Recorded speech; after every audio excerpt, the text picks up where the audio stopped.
This episode is brought to you in part by Museum of the Bible and its new worship experience, All Creation Sings, made in partnership with Creator. Step into an immersive room with vibrant visuals, soundscapes of praise, and interactive displays illuminating the story of worship. Get tickets at museumofthebible.org/ACS. Welcome to the Grace Enough podcast. I am your host, Amber Cullum. This week, I sit down with registered nurse, life coach, and author Doreen Steenland.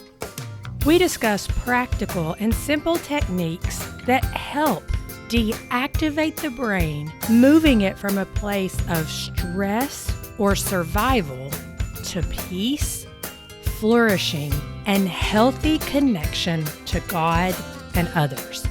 You can receive the first 2 chapters of Doreen's book, Transform Your Brain, One Thought at a Time, by visiting DoreenSteenland.com. If you're a fan of Grace Enough, please follow the show in your favorite listening app.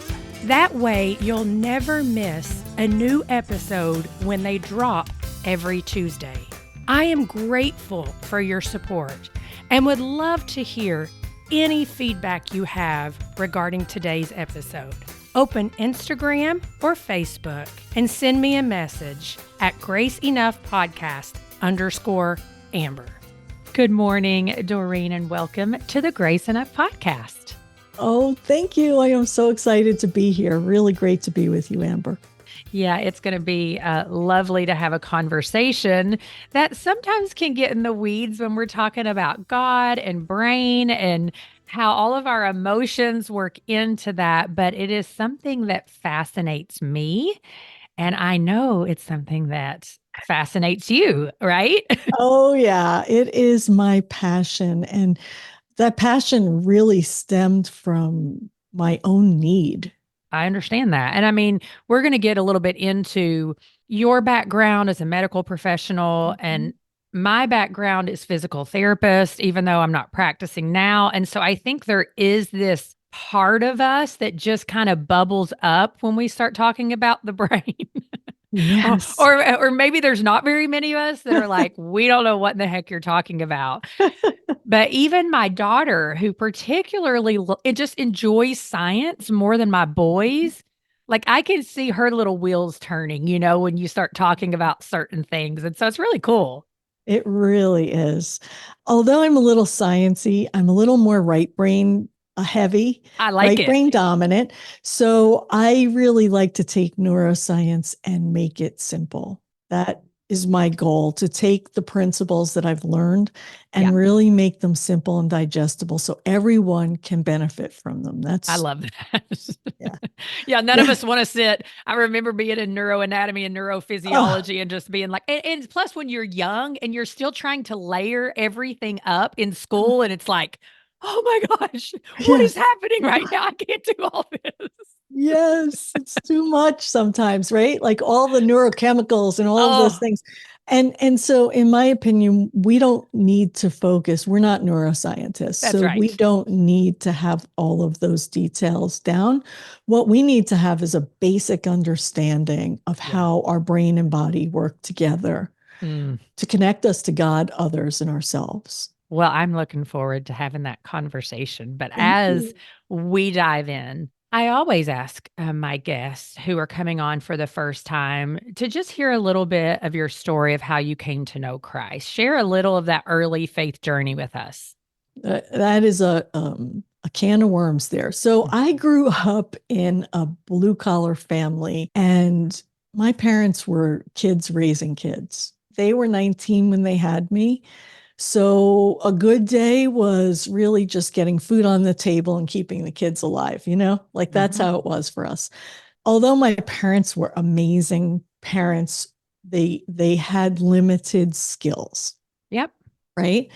They definitely did not have emotional intelligence. They definitely, emotions were almost taboo. They would get in the way. So being a highly emotional and sensitive kid, it was hard for me. So this is a large part of how I started my life. We weren't a church-going family. Mm-hmm.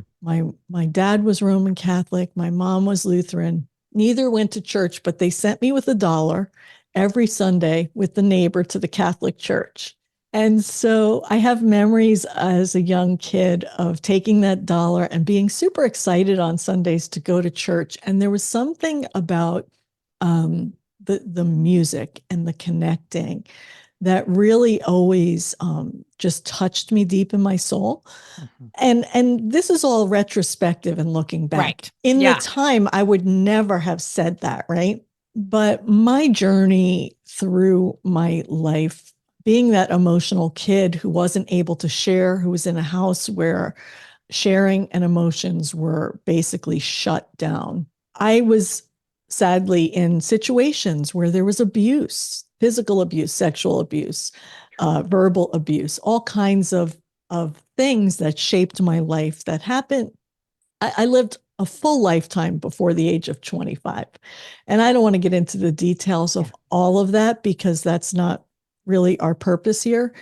The purpose is there was a lot of trauma that was unmanaged. Yeah. There was a lot of stuff that I never got help for. And there was a time where I left home when I was 18, got married. And I married the same kind of person that I was trying to escape. I mean, but that says so much about our brains, doesn't it, Doreen? Yes, like yes, we do what we know. Yes, yes. So that did not last long. There was physical abuse there. I left. And when I went to the Catholic Church for help at that time, they turned their back on me. And this is not about the Catholic Church. This was about a specific organization that I had gone to. So I don't want to, this is not a bashing session, but that was very impactful for me. And it made me feel really lost. And I started counseling. I started doing some healing with counselor. Mm-hmm. And it's so interesting because the counselor basically told me I had a broken picker. A broken picker. A broken picker, because I was picking all the wrong people to hang with, right? And so this counselor gave me advice that at the time I thought was crazy, but I see the wisdom in it now. He told me to try to choose the exact opposite of the kind of person I was attracted to.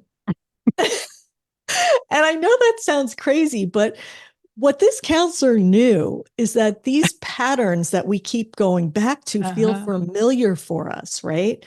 And so there was wisdom in that, and there was discomfort. And so that's enter stage left. My current husband, who we've been together now 34 years, came into the stage, and I did not know Christ at that time. I was in my 20s.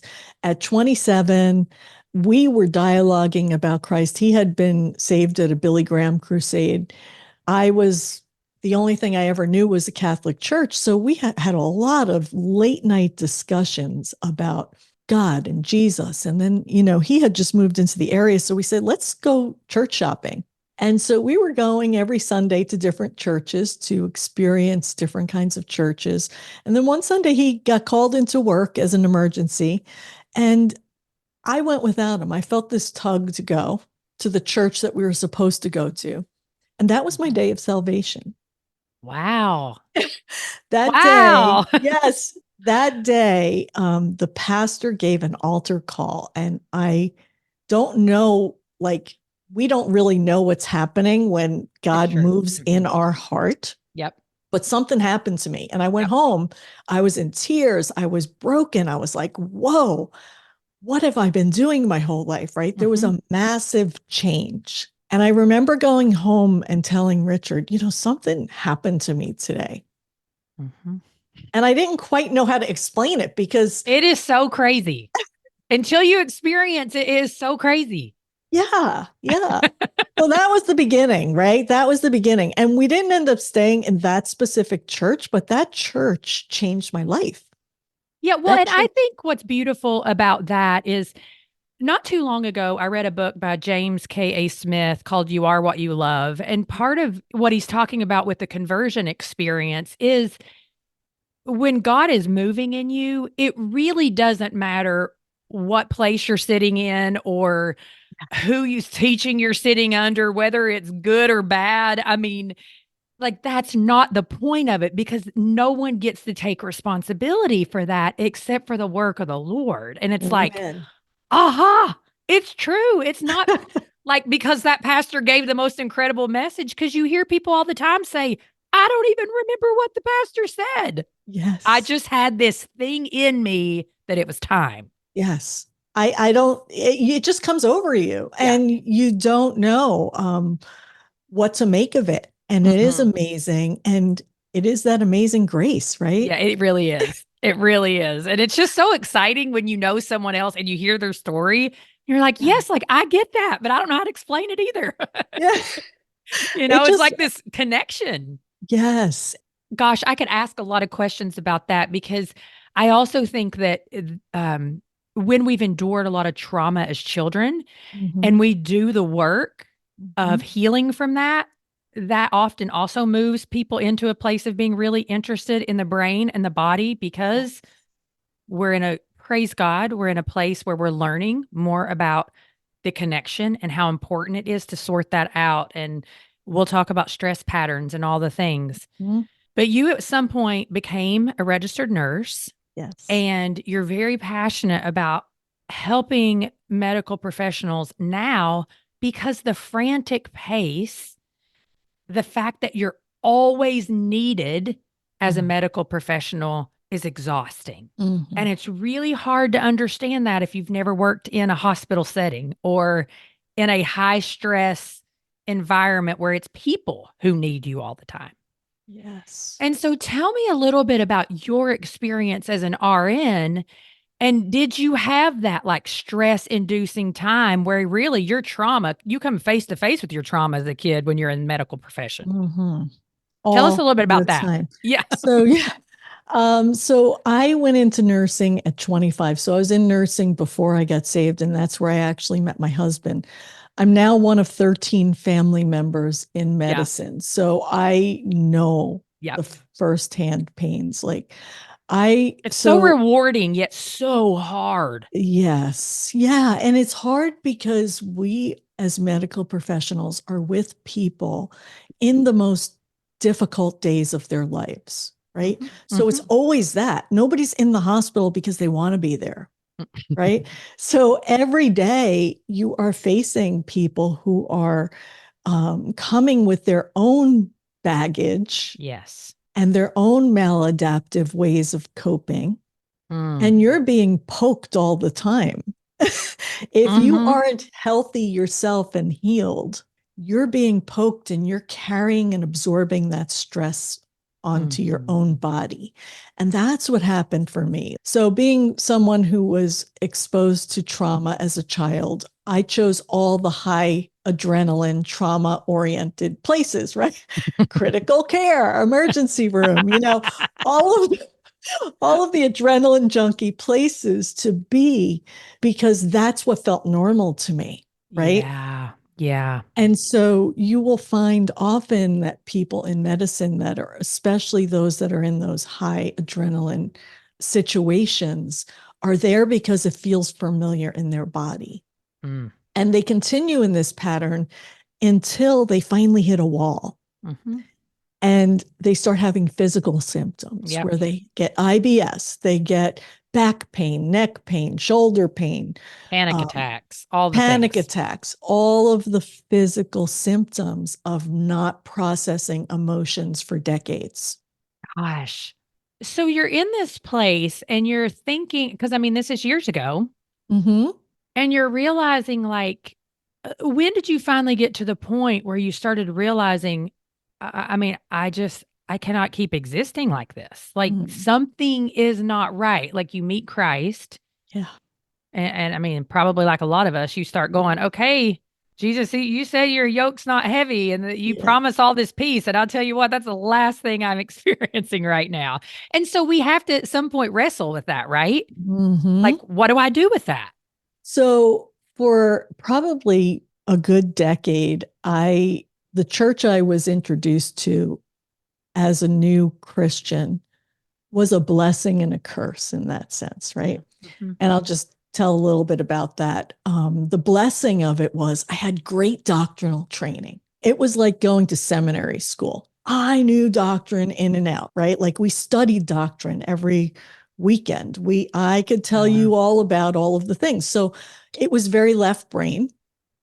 And so was my relationship with Christ, right? Yeah. It was more duty oriented, Yeah. more task oriented, more serving, because I have to fill a gap, right? Yeah. And there's other parts to that journey which I won't go into here because that will just get us into another rabbit trail. But the point being, there came a time when I was tired. I was exhausted because I was working myself to the bones, my fingers to the bones all the time. And I was in this high stress state of functioning. And I kept saying to myself, why can't I do what other people are doing? I was looking and saying, I want to abide in Christ, but I keep doing the things that I don't want to do. I keep noticing the same situations coming up again and again in my life, different faces, different places, different people, but the same patterns. Like, so one of the ways that God gifted me is I see patterns all over the place, right? I see patterns in other people was where I started, right? I was great at seeing everybody else's patterns. For sure. But not my own, right? That's right. We forget that we're the Pharisee, right? Yeah. So when I started seeing my own patterns, like here, I want to do this thing and I want to have this freedom in Christ, yet there's something in me that keeps tugging me back to the old ways. And, we know that this is the flesh and spirit, which is a constant battle, right? Yep. But I couldn't understand why I couldn't do the Christian life well. Well, and I think it's we look side to side too. And it's like so easy to think everybody else is doing it well. And yes, that's also part of our problem. It's almost a lie, right? It is. And so it's a lie. And so as I'm looking at all these other people who are doing it well, I noticed that there was something missing, there was the relational aspect missing. And that became my journey, really. Just how can I connect to this God who loves me, who gave himself for me? And when I came to Christ, I saw the angry God because I grew up with those glasses on, that perception of verbal yelling almost, right? So that's how I saw God. That's how I connected to God, that I was a bad girl and I did bad things. And Jesus died for my sins and he saved me and his blood, was shed for me. And so now I felt like I had to work, earn it and earn his love. That's right. And that's the farthest thing. And when I got to the point where I was so tired from trying to earn his love, and then I realized, wow, all he wants is me in my heart. Absolutely. All this other stuff it's not what it's about. It's about a relationship. That changed everything for me. Yeah. Yeah. Ooh. That kind of shift is something that takes place in the brain and the body, right? Like finally, when I talk to students in youth ministry a lot, it's trying really to get them to understand that yes, behavior is important, but it is not for an earning or to keep a secure placement in God's kingdom. No, it's because it's an invitation into a life that is better. Yes. Than the one that you're currently living.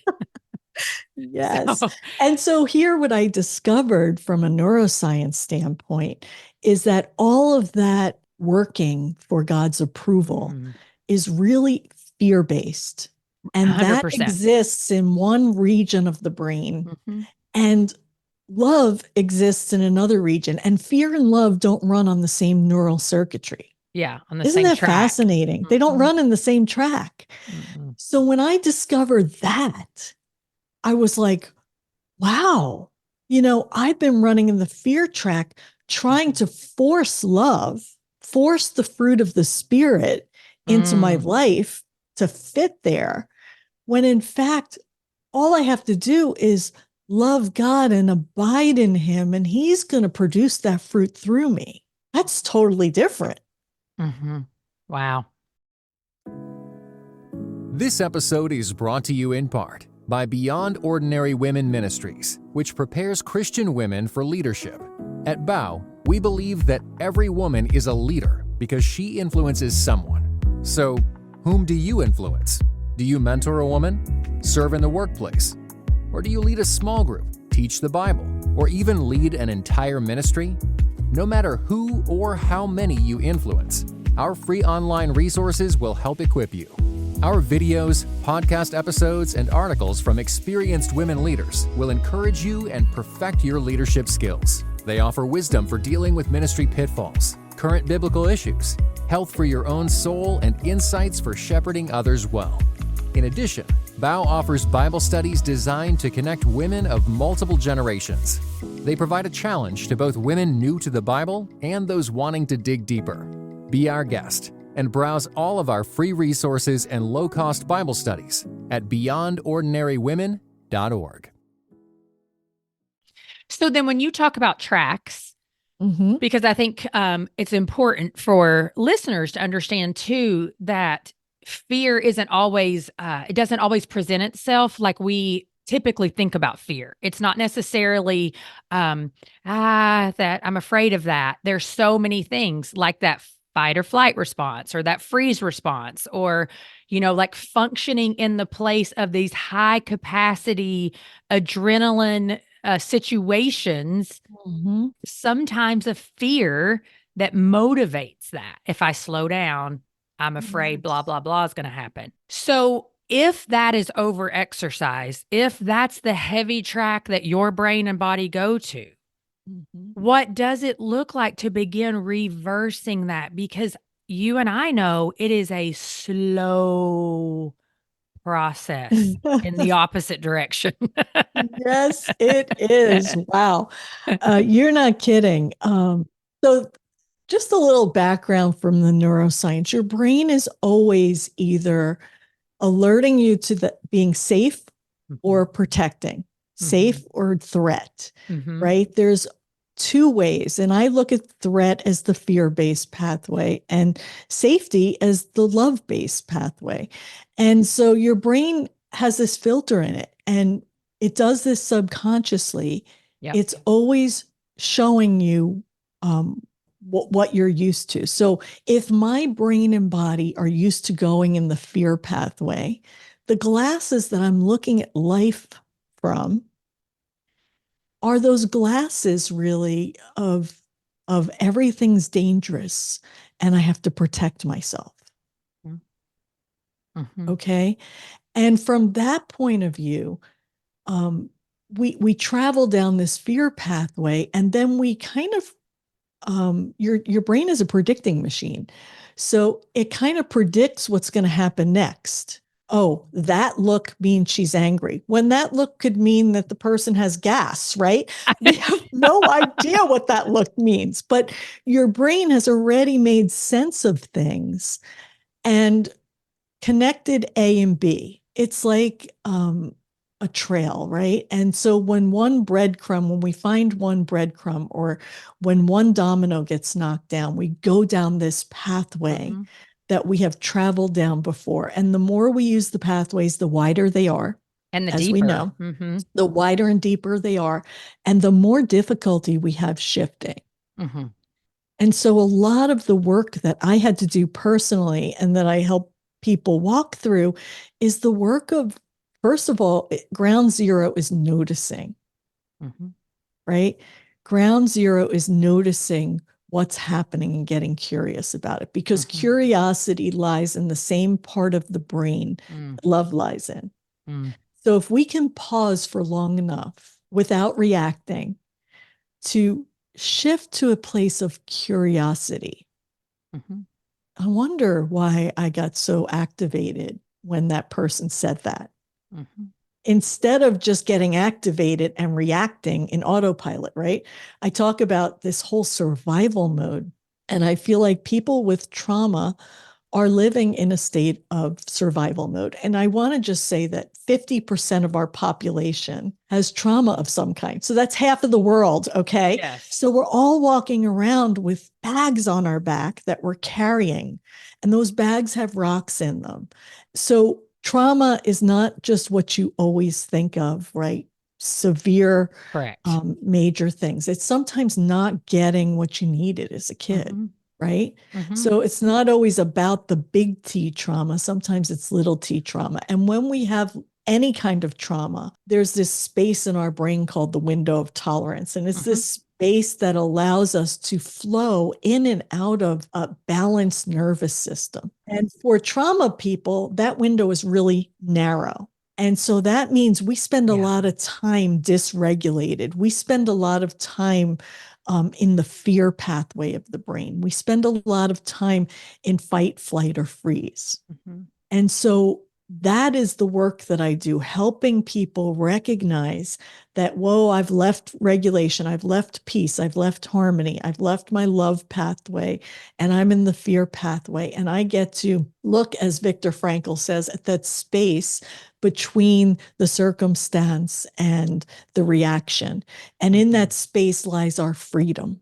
Mm-hmm. In that space lies our choice. Mm-hmm. Right. And it's not just top down choice. And when I say top down, lots of our therapy and lots of our churches are focused on top down. A lot of the focus that I work, and when I say top down, I mean your thoughts. Mm-hmm. Your thoughts create everything. Well, what precedes the thoughts is the energy coming from the bottom up, from your nervous system. And so that energy, those sensations are providing information for your brain to make decisions before you even get to the prefrontal cortex and are able to label it. Mm-hmm. Okay. In that time, your sensation. So if we can get people to notice what's happening in their bodies, and the let's face tensing it, up of the shoulders, and the like little heartbeats sometimes that you like, kind of that panicky type. There's all kinds, but those are the ones that are familiar to me that I've learned now.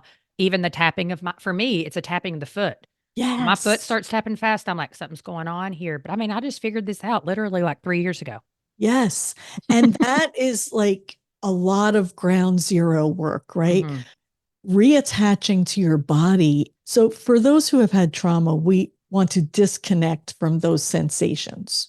Mm-hmm. We want to disconnect from our body because it's been painful in the past, right? So we've stuffed a lot of things. And so part of the ground zero is noticing these sensations and then getting curious about them, right? Mm-hmm. It's not about letting them rule your life. I know in church, we're always worried about emotions running the ship, but those emotions have information for us. They're like a light on your dashboard telling us, hey, get curious here. What's happening? Something's off. Isn't it so much about slowing down? Like that curiosity, what's a part of that is getting quiet and slow long enough to get real uncomfortable with the reality that something is not right. Yes. Like this is not normal, because I don't want anyone, and I know you don't either, to hear like our brains, that protection is a very good thing. Like we want our bodies to respond when we put our hand on something hot. We don't want to have to think for 4 seconds before we take our hand off of that, right? That's healthy fear. That's healthy protection. Yes. And so what Doreen is talking about is when things happen over and over and over again, where it garners this response that's unhealthy, that tends to be what takes over automatically. And we can notice sometimes in our body, if we slow down enough, that something is happening to garner this response before our thoughts even kick in. Yes. So good. And the thing is if we don't notice that, we just react the way we've always reacted. Yeah. because it's just a pattern. Guilty. It's just the dominoes, right? So your kid does something and it makes you feel like a bad parent. And suddenly you say, I'm a bad parent. And so you want to yell at the kids because they're making you look bad, right? It's an automatic reaction. But if we can pause and notice, wow, what's been poked in me here? This is an insecurity that's been poked. And how true is what I'm thinking? Or did my brain mislabel this in the past? Because your brain is good at doing that too. It's good at mislabeling things based on the glasses that we're looking at life through and misfiling them. So when your brain goes to pick out that file out of the file cabinet, it sometimes is mislabeled. Yes.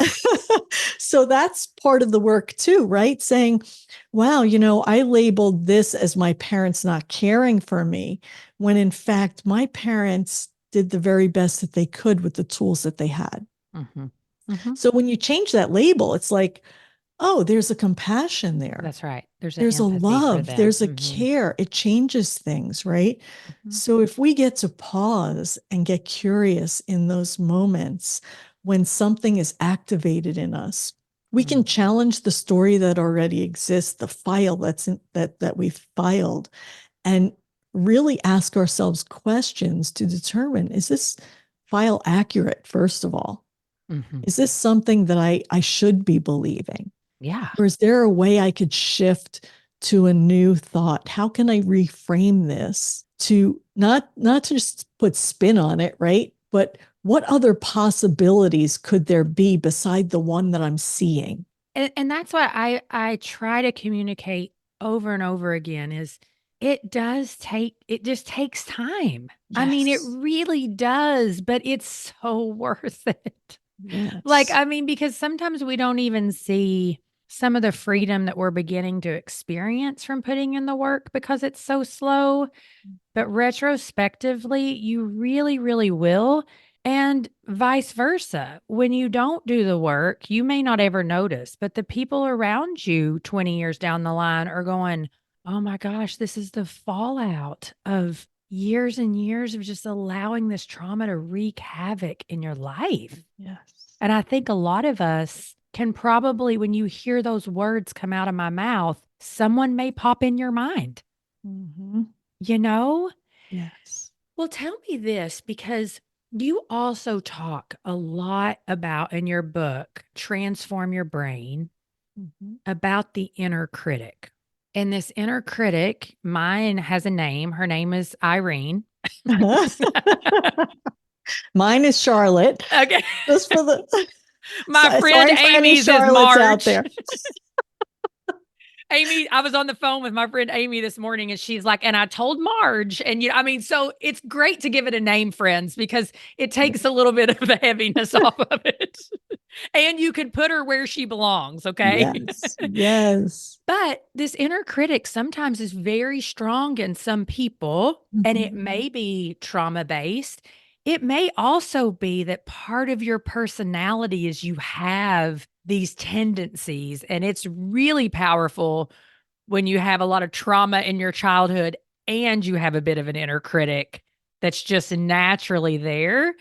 Talk to us about that and, shutting her up. Yes. Letting God have the loudest voice in your life. So that is true. And so she is loud. And what I want you to know is that when we totally resist her, she will get stronger. Because what we resist persists, okay? How we need to approach Charlotte is by telling Charlotte, you know what, Charlotte, you've done a great job. Thank you for protecting me. And I know you're trying to protect me right now, but I've got this, right? I'm going to go to God for this one. Can you just step aside, right? And by just having that little dialogue, it seems strange, but it's not. So your brain will want to protect you, your brain and body. And Charlotte's going to fight. Oh, no. I got to keep my place because I've kept you safe all these years. So I have got to be here and I've got to be loud and I've got to be, otherwise you're going to get in trouble. And so by telling Charlotte, basically, that, you've done a great job, but guess what? We're going to try some new things now. Would you be willing to join me in this? That really just quiets that voice down a lot, right? And so when we hear that voice and we ask Charlotte to step aside, it's really helpful to shift to the relational pathway in the brain. And that relational pathway is where we connect with God. And so a simple way that I get myself to that side of the brain when I am in the middle of it all, right? Like stuff is happening in my body, I might be activated, is by simply rubbing two fingertips together with such attention that you feel all of the sensations and the ridges in your fingers, bringing all of your attention to those ridges. So your brain sensory track is the fast track, right? So that quickly gets us to that relational mode. It gets us into the parasympathetic nervous system where we can rest and connect with the people that are in front of us.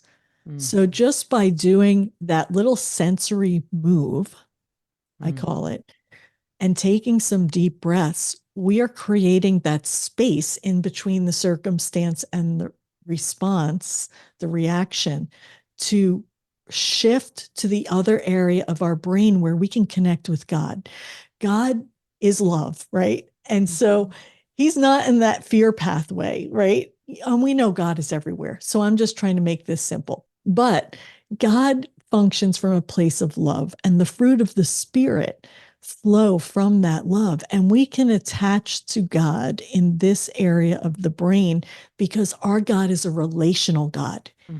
And just like we have faulty attachments with our parents, we have faulty attachments with God sometimes, right? We do. And neurotheology tells us that when we attach in a secure way to God, that is when he works most powerfully through us. That is when we can connect with ourselves, others, and God in intimate and meaningful ways that overflow with the fruit of the Spirit. And that's possible to all of us as believers when we become intimate with God in a real, secure way. And that's the work right there.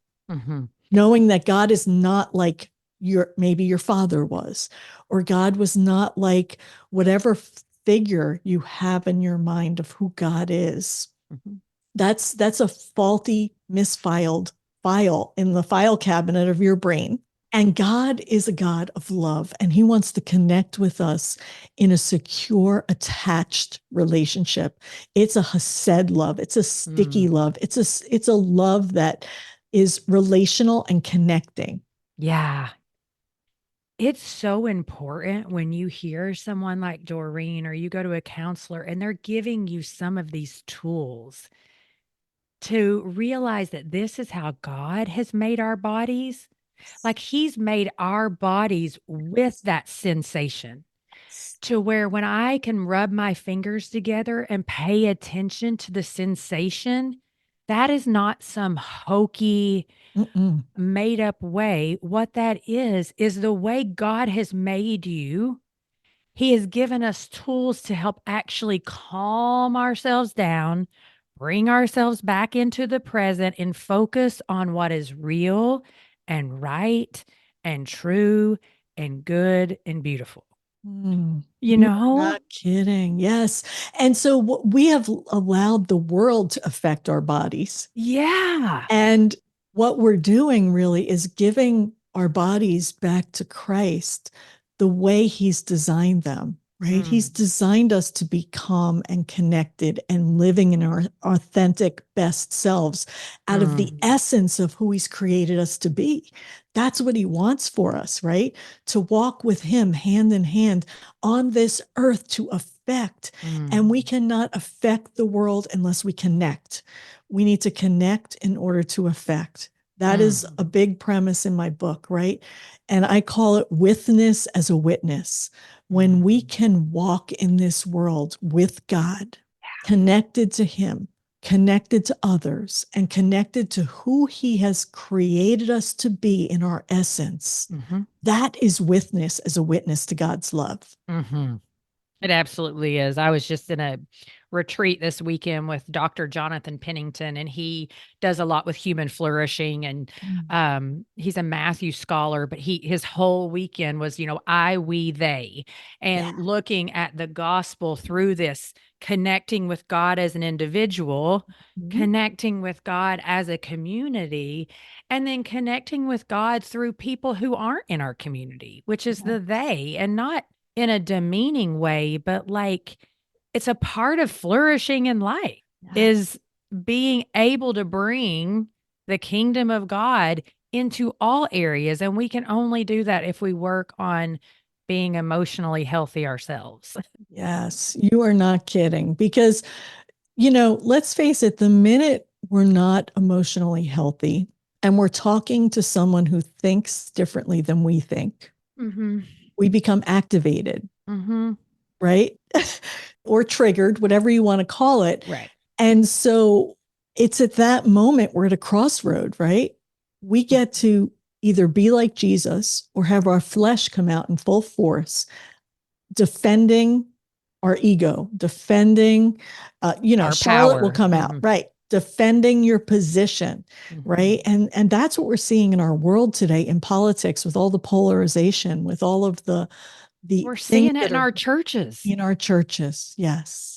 Yes. We're seeing a bunch of people that are being flesh-led by fear, because it's not their fault, right? It's the world that's infiltrated us on such a grand scale because of our devices. We have computers with us 24/7 now. And so human knowledge used to double once every 100 years. It now doubles once every 12 hours. It's so crazy, It's Doreen. crazy. That's like a whole nother conversation we could have, because, but I would push back and say it's not our fault, but it is our fault, because there comes a point where we all make choices, right? Yes. And it's like what you said. No, sometimes our bodies just respond, but at the same time, we do have to finally get to a point where we say, okay, something is not right. Yes. I know I need to do something different. Now, am I going to do it? Yes. And that's a daily choice, because yes, it is a choice. And that tension I'm not going to wake up tomorrow because I made the choice today and all of a sudden everything's going to be hunky dory. It's like, no, I might totally live in the flesh again tomorrow. And then you have to make a new choice, Yes. And I'm not saying it's not your fault in the sense that you don't have choice. I'm saying it's not your fault because we can't change the world per You're se. right. Yes, I see what you're right. Right? Like, That's it's really not going where anywhere. I'm going. We can't change the world, but what we can change is what's happening inside of us. Absolutely. Oh, gosh. Yeah. I could talk forever, and we're running really long. But what I do want to ask is, you do a lot of work with group coaching and with medical professionals, and through your books and through lots of things. And so share a little bit about, if someone here is listening and they're like, I hear this over and over again, and I just, I don't know what to do. Like, somebody I need help. Yeah. Where does what you do come into that? Because this work takes time. I have a group coaching program where, in that program, it's not about digesting all this information, right? Because we can get information on our phones, on the internet. It's not about the teaching per se. It's about building in new habits and patterns and challenging some of our pre-existing ones. And so my groups are more experiential learning, where we are going to tackle what's happening in your personal life right now, which might be different than my personal life, right? And that's okay. And so you might be having an issue, let's say, with your mother-in-law, and she wants to tell you how to parent those kids, right? And you were raised in a sense where you submit to your elders, and you just bite your tongue and you let her walk all over you and into your family, right? So for you, it might be finding your voice and learning how to set boundaries, right? And so we walk into those those shifts, those gentle shifts. And we practice as a group how to prepare you to actually have the conversations and then move out and have them. And we come back together and we celebrate as a community. We not only do we celebrate wins, but we, say, hey, what could I have done better here? This was a major fail for me. But in my groups, we're allowed to be both brilliant and imperfect. Praise God. I don't need to be a part of a group that only allows one without the other. But the reality is that is true. There are groups that you don't feel like you can do both. Yes. So we can show up real and we can show up with our real stuff that's hard. And this is a safe place. I believe that growth happens in community. Mm-hmm. Absolutely. We do not grow alone. So when you can create a safe environment for people to show up, even as Christians, like some of our churches are not safe. We can't go to a Bible study and say, hey, I'm really struggling with X, Y, and Z, because we would be judged. We would be seen as less than. Mm-hmm. It would affect our position in the community. And that's got to change. Yeah. Well, so then if they want to get in that group, Doreen? No, you're fine. Yeah. Is it Doreen? Tell us. DoreenSteenland.com is my website. And you could start just by taking the stress pattern quiz. The stress pattern quiz is just a simple quiz that's going to tell you what your main stress pattern is. And hey, you probably already know what it is, but you'll get a little tool, maybe a tip to tackle that one specific stress pattern that you have. And that will just be another tool to add to your toolbox. Mm-hmm. And if you decide that you like that and you want to, if you get on that list, you're going to get, for a few days, you'll get some sensory awareness things to create self-awareness. Like so helpful. What is happening in my body? Mm-hmm. And so we're just going to pay attention to those things. So I'm going to give you exercises that you'll pay attention. And so you'll get a flavor by doing those exercises of what groups with me are kind of like. Mm. And you can see if that's something that resonates with you. And if it does, please reach out, because we are a safe place for women of all kinds who want to question the way they're thinking and think about their thinking. I love it. Doreen, thank you so much. It's really been enjoyable to just be with you and have this conversation. Yeah, it was so much fun, Amber. Thank you for having me. This was such an honor. When you reached out to me, I was like, wow, I get to be on Amber's podcast. Amazing. Thank you. Well, it was fun. We'll have to do it again sometime. Yes, thank you. If you're new here, don't forget to follow the show where you're currently listening, so you never miss a new episode. And whether you're new or seasoned, I would love to hear your thoughts about today's episode or Grace Enough in general.